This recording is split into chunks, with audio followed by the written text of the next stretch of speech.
Hello and welcome to Adventures in Visibility. I am Denise Wakeman, your host and guide to more and better visibility on the web. And today is another adventure on Blab. This is my second show that I'm hosting on Blab, and I am very pleased to welcome my friend and colleague, special guest, Christina Hills. And this is her first Blab. Welcome, Christina. Thank you, Denise. Okay, so before I get into all of it, let me just tell you that at any time, if you have questions, be sure to post them in the chat. I'll be checking the chat out as we're going along. It's on your right side if you're on the, thank you for the directionals, Christina. That's on your right. If you're on the desktop, it's below the video stream on your mobile device. Sorry, I'm getting all confused here. And if you have a question and you want it to stand out, type Q, a slash, /Q, then a space, and then type your question. And that creates a label that stands out that says question. And where it makes sense, I will add it. Exactly. Christina has just demonstrated that for you. Very cool. All right. So my guest today is Christina Hills. And I've known Christina for a really long time. I can't even remember how long. I don't know, 8 years, 10 years, 9 years, whatever. I think it might be 10 years. Yeah, I think so too. Close to that. Yeah. 2005. I think somewhere around there. That sounds right to me. So 10 years.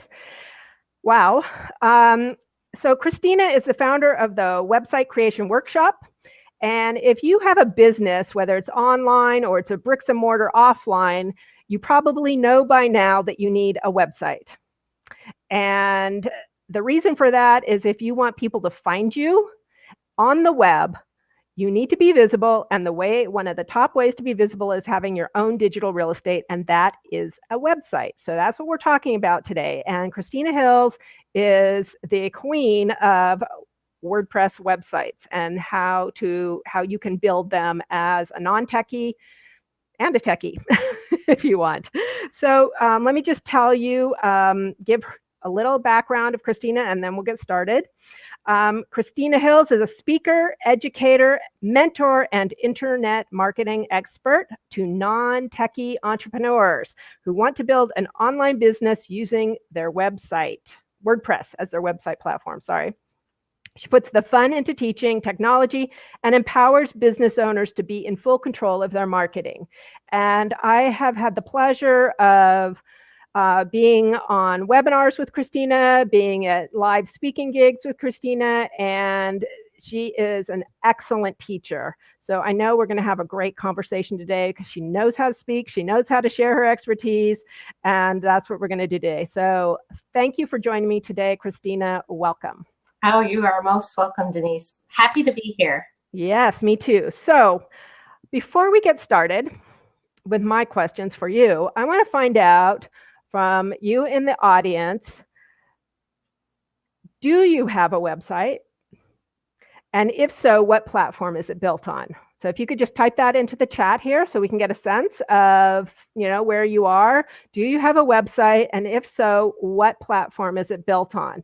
Because I'm hearing from more and more people that they don't think they need a website. They just need to be on Facebook or Twitter or whatever. I'm also hearing about people, building websites on other platforms. So I'm just curious where you are. And Stephanie from Elevate in Home is on a WordPress site. Stephanie, seem to be the only one brave enough to participate. So I really I really appreciate that. Sam is on WordPress. Sam's on WordPress. And good. It's okay if you don't, lots of people don't yet have a site. So it's okay to say you don't have. Absolutely. Yeah, there's no judgment here because we know that people are coming on board on the web all the time. You start in different places. So I just wanted to get a sense of where people are. So right now we got 2 votes for WordPress. Excellent.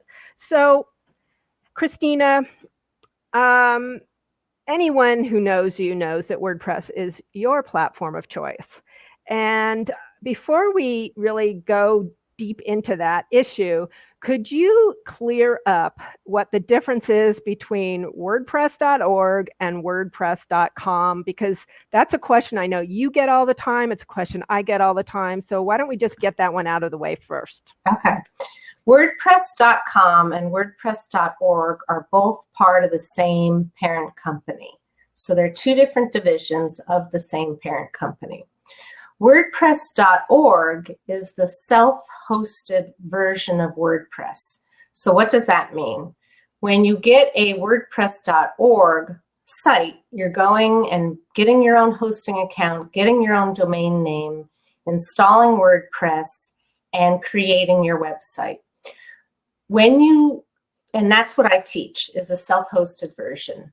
The benefit of the self-hosted version is you can have any theme you want, you can have any plugin you want, you can do anything you want with your site, and there's no big brother or anybody else putting rules on you. WordPress.com is traditionally the more hobbyist platform that people are more, they're not taking their site as seriously as a business. With WordPress.com, right, they're both free. Okay, so let's just clear that up. They're both free. WordPress.com hosts it for you, but there's many more restrictions. There's a limited number of themes and theme designs, and if you don't know what a WordPress theme is it's the design for your site. It's the look and feel. And at WordPress.com, you can't use any plugins. So they give you a limited set of tools. Now, the other thing is, and I think it's still this way, but they have restrictions at WordPress.com with what you can or can't sell. So there's a little bit of policing that goes on with WordPress.com, whereas with WordPress.org, you can do whatever you want. You can sell your own products, you can sell other people's products, you can develop your own plugins, you can add plugins. You know, you can turn your site, you can go from a solo entrepreneur to a large Fortune 500 company on the self-hosted version of WordPress. So that's why I always recommend it. You know, why limit yourself? Right. Okay, great. Well, I think that's pretty clear. So if anybody wasn't clear, you know, I think we got that. So another thing that's come up lately, you know, around for my clients and probably for yours too, is, you know, should I be building a site myself or should somebody else build my site? And I know that, you know, there's pros and cons to each. So I'd really like to hear your take on that and how to approach actually building a WordPress site. Well, you need to think about, as a business owner, what are the things you're doing all the time? And the reason why I like WordPress and I like to teach WordPress is your website is your hub for all your marketing. You know, so Denise, you teach visibility. So you're out there on all the social platforms, but with everything you do, you're leading people back to your site. So that's your hub of your marketing, your presence, who you are. I really feel that all business owners should know how to manage and run their own WordPress sites. It's not that hard once you get over the, you know, a little tech hump. It's, for some people, it's not that hard to do. Installing your WordPress site is also not that hard, but it's not something you do every day. So you may decide, hey, the first installation, maybe I'll have someone else do it. I prefer to do it myself because I don't know about you, Denise, but my ideas always come Friday afternoons and Friday nights. And if you've got to wait for someone else to roll into the office Monday morning, you know, you're now into the next work week and you can't get stuff done. So I love being able to empower people to just manage their websites themselves with WordPress. And I also try to teach simple techniques because there's a whole range. You know, the New York Times is on WordPress. So there's a whole range of simple things and getting more complex. But with WordPress, that will grow with you as you grow and expand and make more money and bring on more assistants and team. Yeah, I am in total agreement there. I started blogging in 2004, and I didn't know anything about WordPress. I set up my first site on TypePad, which is it's similar to WordPress.com. I remember us talking about that. Yeah, yeah. And, what I felt was so empowering about having a blog site was that I could do it myself. I didn't have to wait for anybody. I didn't have to pay anybody. And, over the years, I've used a lot of different blogging platforms. And, now my site's on WordPress because it got, more, I wouldn't say complicated. It just evolved more, and I wanted to have it much more customized. And also because I play a lot, I'm an experimenter, so I like to test things out. So I really agree with you that people should be empowered to be able to go in and make those changes themselves, or whatever it is that they think of at midnight on Friday night or first thing Saturday morning, and be able to do it themselves. So thank you for sharing that. Now, Stephanie asked, how do you tell if you have WordPress.com or WordPress.org? So I'm assuming Stephanie, somebody else set up the site for Stephanie if she's not sure. Yeah, what you should do is log in as go inside, log in as your admin, and see if you have plugins. If you have plugins, then you're on WordPress.org. Okay, easy way to tell. So great, thank you. Okay, so is there any time when you think that a webmaster should be taking care of a WordPress site? Just out of curiosity. This is a great question. As a business owners, we need to look at what are we doing day to day, and where is our own personality, our own decision making come into play. And where you are working day to day and your decision making is coming in, that's where you need to focus on.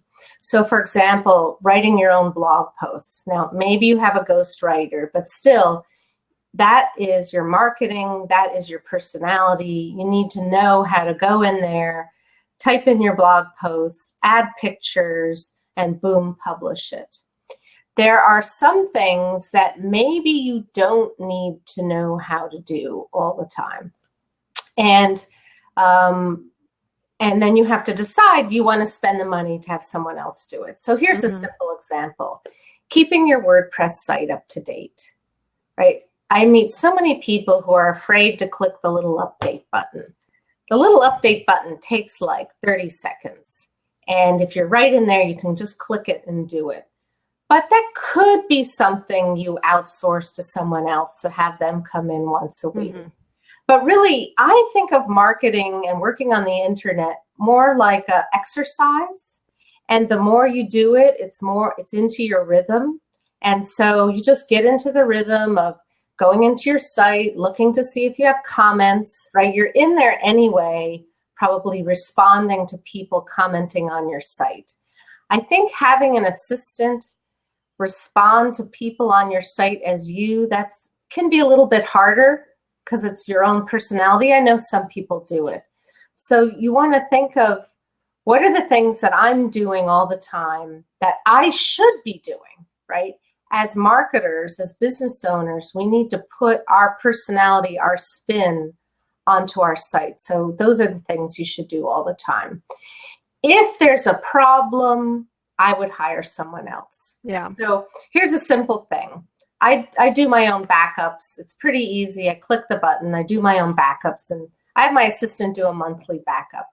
But if something should go wrong, I don't need to be that technical enough to recover from a meltdown, if there's a meltdown, because it happens once in a blue moon. Right. So if you've got a good backup, then hire somebody. Hey, it crashed or something happened. Here's my backup, fix it. So, you have to look at how often you're doing things. Yeah.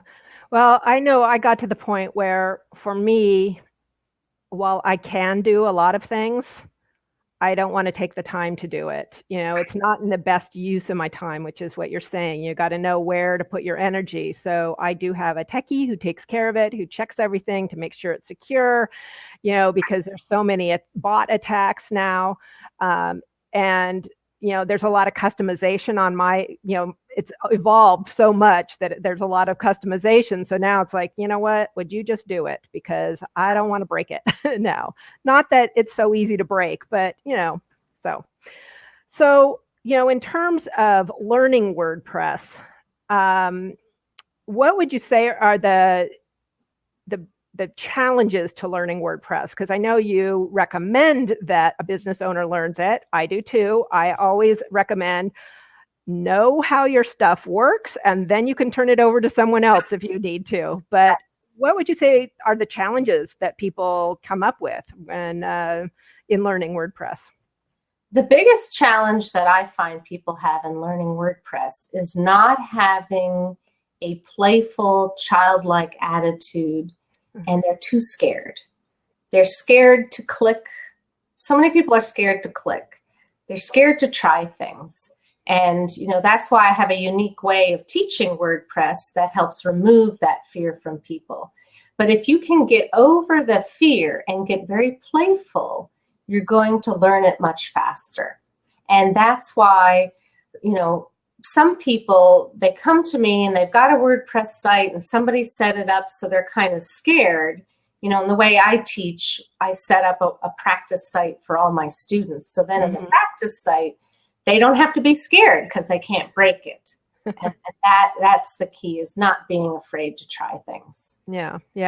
That's why you're a perfect guest for this show, in Adventures in Visibility, because to me, not being, that scared feeling, that's a place where you get stuck, I think. And that's why I, encourage people to embrace, business owners to embrace the adventures of learning these things, because there's nothing you can't fix, Right.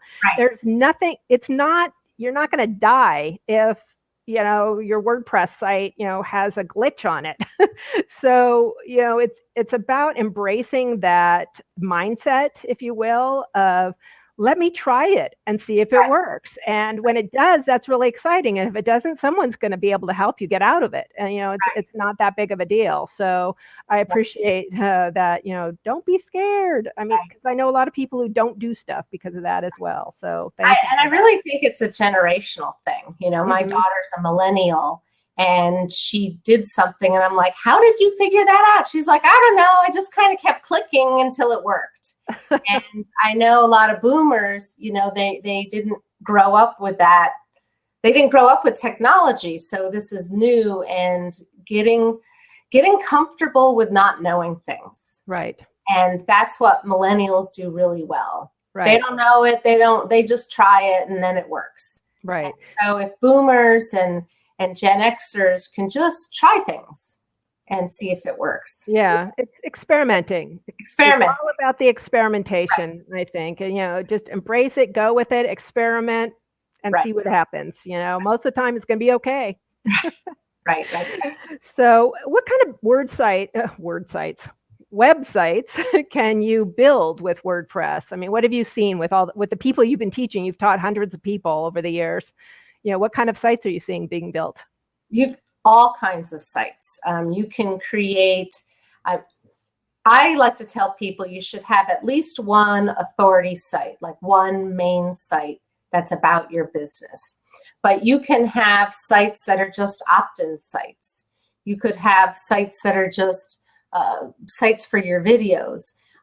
If you, as your business grows, if you decide to take on affiliates and JV partners, and what affiliates are, is they're people who promote you and they get paid if a sale is made. So some people build whole sites for their sales team and affiliates. So then also, if you're selling online or teaching online, you can build a membership site, which is different from your public site. So it's a private site. So you can have your main site, you can have opt-in only sites where you land there and there's just a place for you to opt in. Build membership sites which you only have visible to people who are your paying members, that they can log in. So there's all different kinds of sites. And then, you've got sites for doctors and consultants and coaches, every different kind of business type. One thing you want to think about when you're building your site, whatever your business is the look and feel should be congruent with what your business is about. So if your business is about selling cupcakes, you don't want to have a financial look to it. You want it to be fun and playful and have visuals of cupcakes. And then if you're a financial planner, your site should have blues and look very like a bank, secure. A little more conservative. A little bit more conservative. So there's styles, and then there's function of what the site's for. Right. And then, as you mentioned before, there are, huge organizations like the New York Times that are built on WordPress too. I mean, that site must be a monster. Right. And then you want to think about, do I want interaction on my site? So do I want comments, and do I want people sharing on social media? And then, do I want people finding me in the search engines? And then you'll have sites where you don't want that. Like if you have a membership site, you don't want it to be search engine found because it's a private site. And if you've got a membership site, you don't want people sharing on social media because it's a locked down private site. Right. So all of those.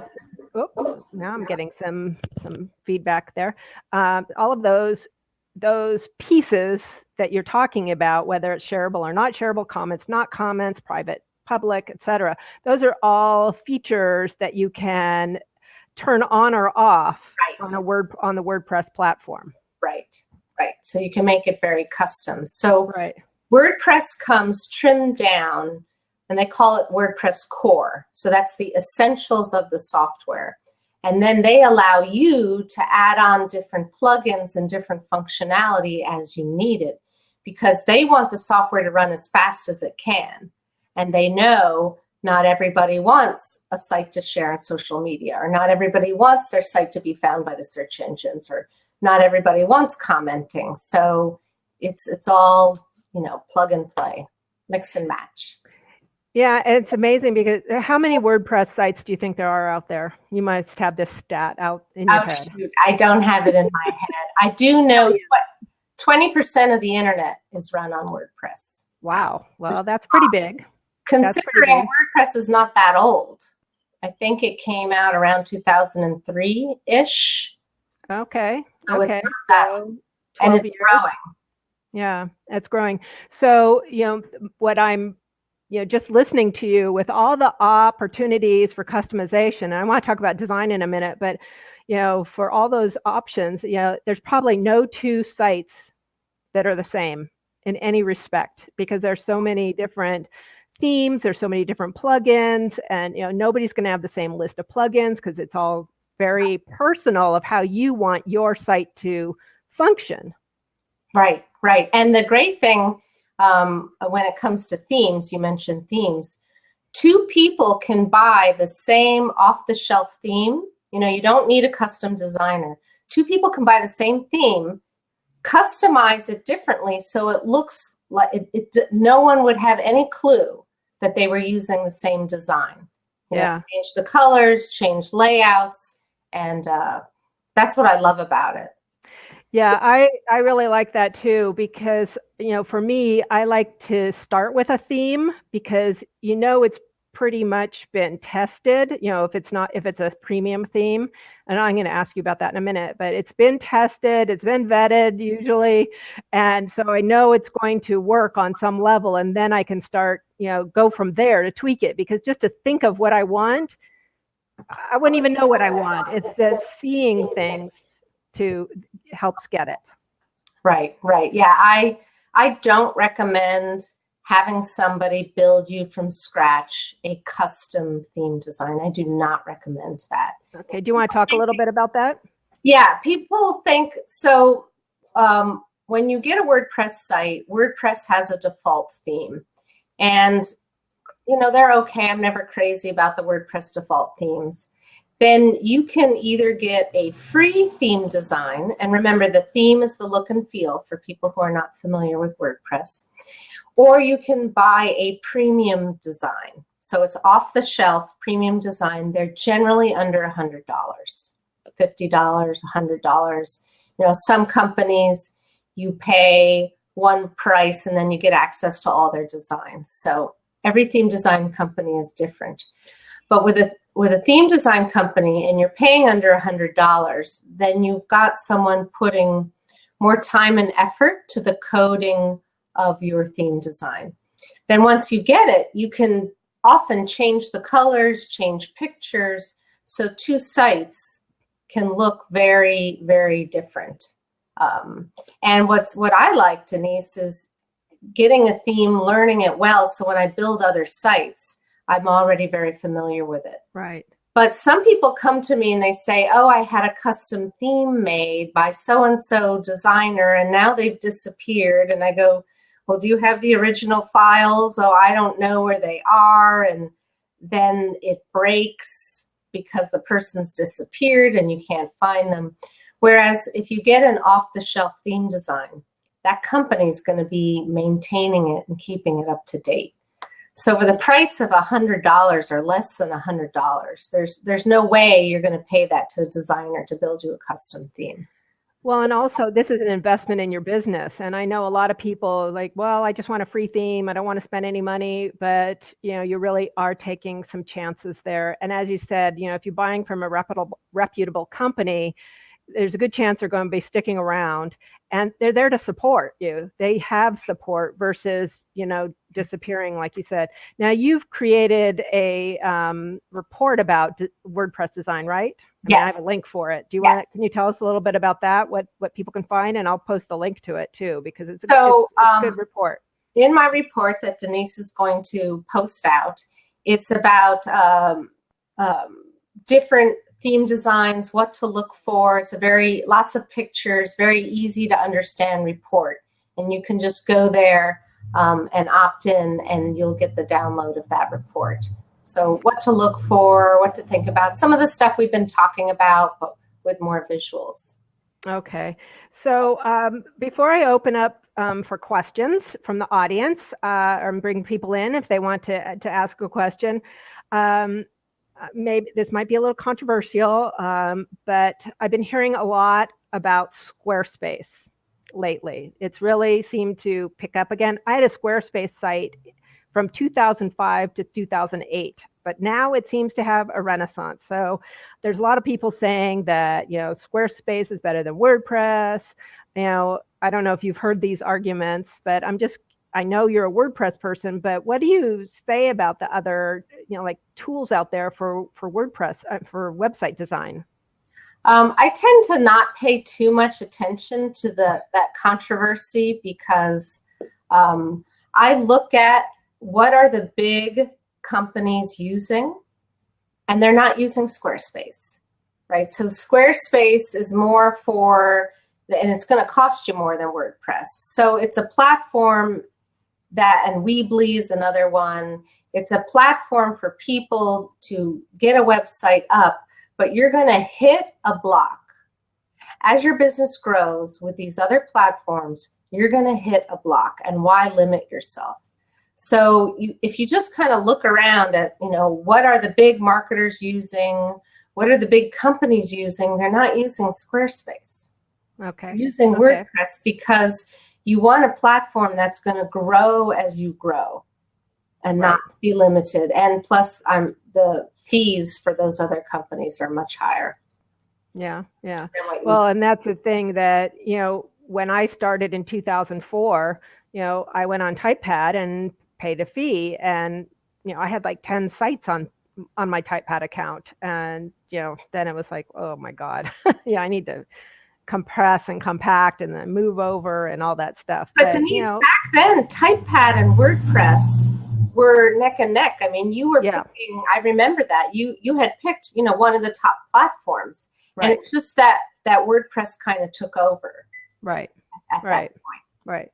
Okay. So I want to open up If anybody has questions, I'm going to open a seat, and if you'd like to come into the video stream and ask Christina a question about WordPress, or website design or anything like that, SEO, I'm going to open up a seat, and if you want to come into the video, just grab that seat, and I'll let you in. This is the fun part, so don't be shy. I think we got a shy group here, but they can also type in a question. Yes, absolutely. You can also type in a question. So, Stephanie, you put, I have no eye makeup on today. Yes, well, I hear you. So, what is your question about SEO then, Stephanie? If you want to type your question in, we can get that question answered. And if somebody else would like to jump into this seat, you're more than welcome to. And we'll go from there. So Stephanie says, I'm using Yoast. Is that the best? The short answer is yes. The Yoast SEO plugin is the best. Used to be Yoast and all-in-one SEO, and Yoast has sort of edged out all-in-one SEO as the best plugin. Now, talking about SEO, I just want to remind everybody that behind SEO are humans. And so many people talk about SEO this, SEO that, but there's a human then landing on your site. So don't neglect that. Make your site look good and appealing for humans, because that's who's landing there. So that, it's a little pet peeve of mine. I get a little annoyed about all this SEO talk when it's humans we're trying to. Well, and I think there's a balance there, because you want your site to be found in organic search, through search engines, and that's where good SEO practice comes in. So we need to be paying attention to that to a degree. And then also we need to remember that the person, like you said, the person that clicks that link in the organic search results, when they get on that site, it's got to speak to them. So it can't be in SEO speak or keyword speak. It's got to be in people speak. So Trudy is requesting to come in. So I'm going to open it up for Trudy. Welcome, Trudy. Do you have your mic on, Trudy? I can't hear you. And while Trudy's coming in, I'll answer Elevate. Keywords are more important. So when you're writing your blog posts, and I call them blog posts, you can think of it as your newsletter. You don't have to think of it as your blog. It can be, your newsletter.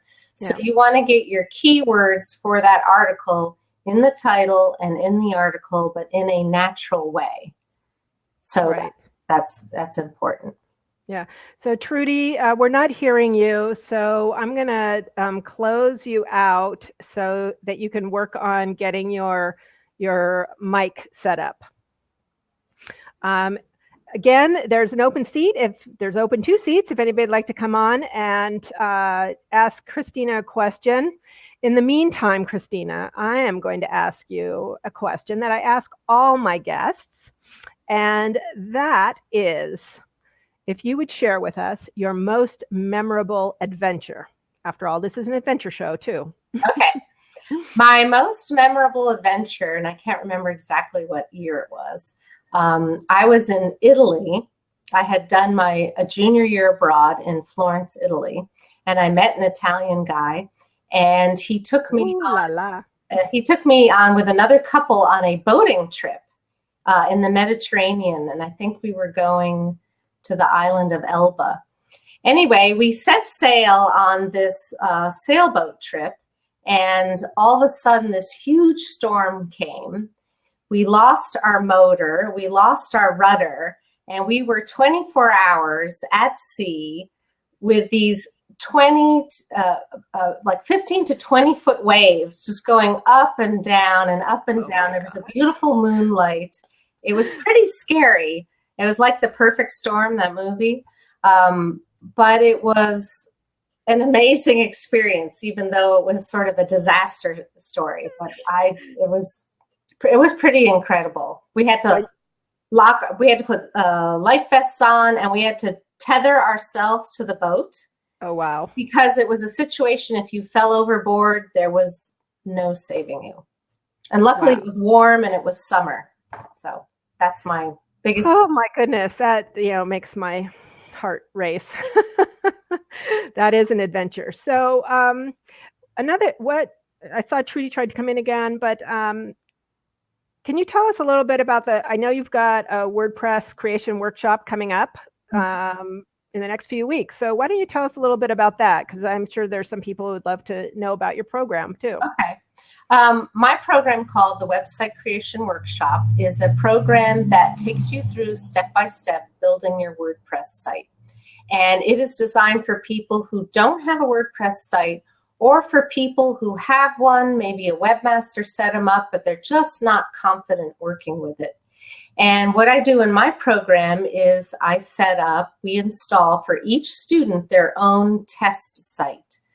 So you don't need a domain name, you don't need hosting, you don't have to have your ideas all figured out, or you can leave your site alone that you might be afraid of breaking, and I will walk you through step by step how to set up, build, design, do your WordPress site. And then once you get all that confidence, I teach you how to move it over to your own hosting, or how to now take over your existing site. It's called the Website Creation Workshop. And I think if you get that PDF report, that will get you on the notification list. And we're starting at the end of the month. Okay. And also you're doing a webinar about WordPress and you're doing a teaching webinar, right? About WordPress? Yes. So I've just put the link into the comments for your webinar also. And Trudy was having trouble with the sound. And Trudy, we answered the question, the difference between WordPress.com and WordPress.org at the top of the show. So I'm going to recommend that you when the replay is ready, to listen. It's at the very beginning of the show. It's like the first question we asked, because that is, as we can see, demonstrated here, it is a very common question. So thanks for asking that. Just go back to the top of the show. Are there any other questions before we wrap this up? We're at about 37 minutes after the hour, and I try to keep these shows at no longer than 45 minutes.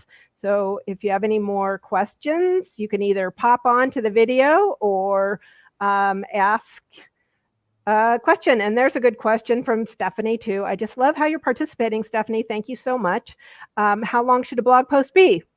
How long? It should be as long as it needs to be. Really is. Exactly. And I know people hate that answer, but generally for the search engines, 300 words, minimum is a good number for the search engines. But you have to think about your audience. I know Seth Godin, he does these tiny little blog posts, and he posts daily.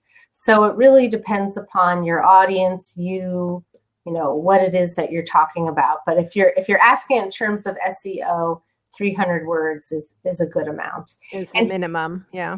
And the other thing I want to say about WordPress and SEO, WordPress is very forgiving. That's why I love this concept of it growing with you. You can go back to older articles and touch them up, or add more words, or refine them, or add photos to them if you didn't know how to add photos before and you wanted to post, and now you want to add photos later. So, and I see Stephanie's asking, how do I add photos to blog posts? Stephanie, you might want to join me in my program, but if you go inside your page or your post, there's an add media button, and you click on that and you can upload photos from your computer. Yeah, it's pretty straightforward. I want to jump on that question about how long should a blog post be, because I get that all the time too. And my answer has evolved over the years. As I said, I started blogging in 2004, and that was kind of on the beginning edge of people using blogs as a marketing tool or a business tool versus a personal journal. And in those days, we were saying, around 500 words, that was a good length, and you should be posting at least 3 times a week. And, because the more content you publish, the more your site gets indexed. Well, now, my advice is, as Christina said, is that it's got to be as long as it needs to be. And there are many blogs that are publishing, 1,000, 2,000, 3,000 word blog posts. And that's what their audience wants. They're deeply, they go very deep into a subject. They're very detailed. They're how-tos. And, that works for them. And also for as far as how often you should be posting, I mean, again, that's got to work with your schedule, because the worst thing is, I'll tell you my opinion about the worst thing about having a blog is if you don't post on it. You need to be consistently producing content. So you've got to figure out what that schedule is for you. So if it's once a week, do it once a week. I would say you don't want to do it much less than that, but maybe it's twice a week, maybe it's once a week, maybe it's every day. Sites like Social Media Examiner, they publish once or twice a day, every single day, except for Sunday. Right. They don't publish on Sunday. But, and that's what their audience wants. And they have almost half a million, they have almost 500,000 subscribers. So, depends on your audience. Right. Yeah. So you have to find what works for you. I think when I first started, I wasn't posting that often. It was maybe every 3 weeks or 4 weeks. And now I publish every week, pretty much every week. And I would like to do twice a week, actually. But again, you have to think about your schedule, your rhythm, and what's going to work for you. How does it serve your business? Sam asks, what would be your choice for e-commerce plugin for a small business? WooCommerce is very popular for a plugin if you want to sell products, or Easy Digital Downloads is another popular one. They're both free. And then if you are a nonprofit or a consultant, you're going to want to look at the Give plugin. What's up? Hey, old lady. Hey. Oh my God. Hi, do you have a question? How you doing? Do you have a question for Christina? Okay, it looks like okay. That was a photo bomb. That was a photo bomb. That was crazy. All right. You get it all here on Blab. All right. So I'm going to wrap this up because we're just about at that time. And where would be the best place for people to find you online, Christina? You can go to websitecreationworkshop.com. And you'll see the free report link. You can follow the link that you gave. You can find me on Twitter at Christina Hills. You can also find me on Facebook at Christina Hills. Just search for me. So websitecreationworkshop.com is my main site. Okay, and I just posted the link again to the design report, which is a very good report. So I encourage you to get that. And if you do have any additional questions, feel free to post them in the chat here. We will, check that out. I'll check it out afterwards. It continues to live. You can get advance notice of Adventures in Visibility at adventuresinvisibility.com. You can also take Adventures in Visibility on the go with you as a podcast. It's available on iTunes, Stitcher, and SoundCloud. You can get that at adventuresinvisibilitypodcast.com. Christina, thank you so much for joining me here today. I really, really appreciate it. I'm glad I was able to, be the host of your very first Blab. That's really exciting. And I am so thankful for those of you who joined us live in the on the show today. It's always great to have an audience. Thank you for tweeting it out, and we will see you around the web. Have an adventurous day. Bye-bye, everyone. Oh.